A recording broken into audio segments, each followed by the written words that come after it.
Selamat pagi jemaat Tuhan, selamat bertemu kembali dalam seri renungan gereja kita HKBP Cijantung.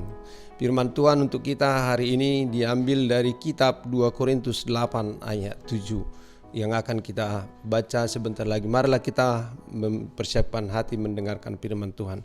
Kasih karunia dan damai sejahtera Allah kiranya menyertaimu di dalam Kristus Yesus Tuhan kita. Amin. Firman Tuhan untuk kita di pagi hari Kamis tanggal Rabu 21 Desember 2022 ini. Maka sekarang sama seperti kamu kaya dalam segala sesuatu, dalam iman, dalam perkataan, dalam pengetahuan, dalam kesungguhan untuk membantu dalam kasihmu terhadap kami, demikian juga hendaknya kamu kaya dalam pelayanan kasih ini. 2 Korintus 8 ayat 7. Saudara jemaat Tuhan, Maria Teresa tahun 1910 sampai 1997 adalah seorang suster peraih penghargaan Nobel Perdamaian yang melayani orang-orang miskin di India.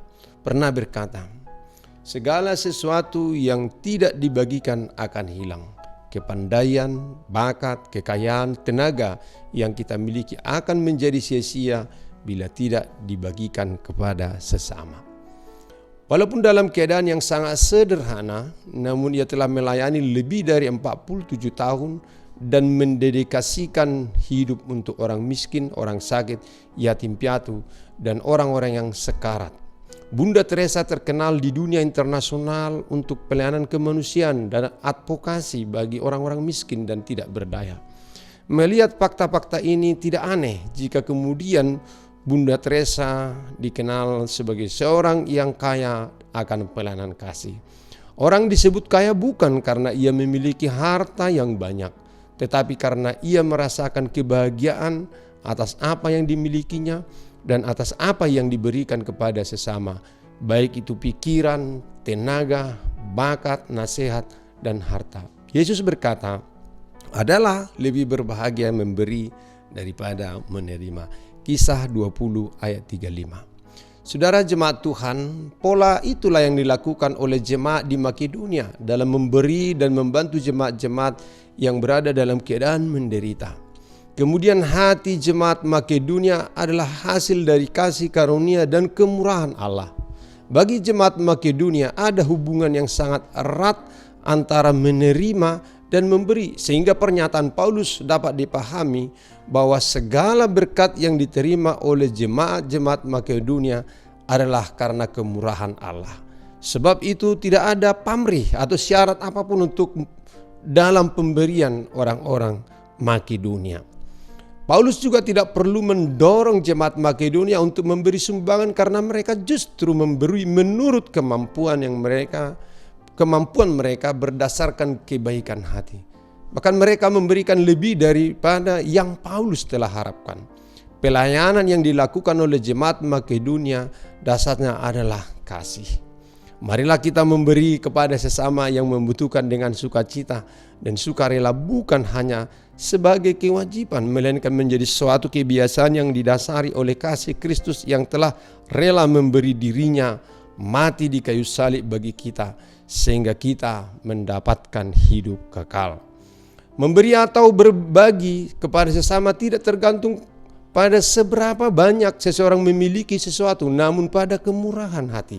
Kemurahan hati menggerakkan seseorang untuk bertindak atas dasar kasih, empati, peduli terhadap orang-orang yang membutuhkan pertolongan. Kepada jemaat Korintus yang kaya, Rasul Paulus memberikan nasihat agar meneladani jemaat-jemaat di Makedonia. Tak kala jemaat Makedonia dicobai dengan berat dalam berbagai penderitaan, sukacita mereka tetap meluap. Meskipun mereka miskin, namun mereka kaya dalam kemurahan. Kemurahan jemaat di Makedonia itu oleh Paulus disebut sebagai kesediaan mereka terlibat dalam pelayanan kasih. Saudara jemaat Tuhan, apa makna pelayanan kasih yang dimaksud oleh Paulus? Kasih di dalam pembacaan kita hari ini tidak hanya berbicara tentang membagi sesuatu bagi kehidupan orang lain. Tidak semata berbicara tentang bagaimana menolong orang lain lepas dari kesusahan. Kasih adalah tindakan untuk menarik orang lain masuk ke dalam kehidupan bersama atau persekutuan. Dengan demikian pelayanan kasih yang dimaksud oleh Paulus adalah untuk mengutuhkan kehidupan bersama. Melalui pemberitaan firman hari ini, warga gereja diajak untuk memahami makna pelayanan kasih dan terpanggil mewujudkan dalam kehidupan sehari-hari. Saudara jemaat Tuhan, tak berkesudahan kasih karunia Allah bagi umatnya. Dalam segala keadaan kasih-Nya berlimpah. Setiap orang yang mengalami kasih Allah hendaknya tidak menikmati kasih Allah bagi dirinya sendiri, melainkan mesti membagikan kepada sesama. Keteladanan jemaat di Makedonia dalam berbagi penting direfleksikan. Kesediaan berbagi adalah karena sikap peduli terhadap jemaat Yerusalem. Selain itu, dengan pelayanan kasih terhadap jemaat Yerusalem, jemaat-jemaat di Makedonia memperlihatkan kesediaan untuk hidup dalam kesatuan. Pelayanan kasih adalah pelayanan di mana ketulusan berbagi dan harapan mewujudkan hidup bersama yang lebih baik telah menjadi satu kesatuan. Dalam pelayanan kasih, segala pamrih bagi diri sendiri diganti dengan harapan untuk memuliakan Allah. Tuhan memampukan kita untuk menjadi pribadi yang suka melayani dengan kasih. Amin. Mari kita berdoa. Terima kasih Tuhan, Engkau memanggil kami untuk ambil bagian dalam pelayanan kasih. Dalam segala hal yang telah Tuhan karuniakan bagi kami, kiranya juga menjadi berkat bagi sesama. Dalam rasa syukur dan rasa bangga kami atas berkat Tuhan, keselamatan bagi kami, juga mendorong kami untuk menyelamatkan orang lain dari penderitaannya. Di dalam Yesus Kristus Tuhan kami. Amin. Anugerah Tuhan kita Yesus Kristus, kasih setia Allah Bapa dan persekutuan Roh Kudus kiranya menyertai kamu sekalian. Amin. Selamat pagi, selamat beraktivitas. Tuhan memberkati. Horas.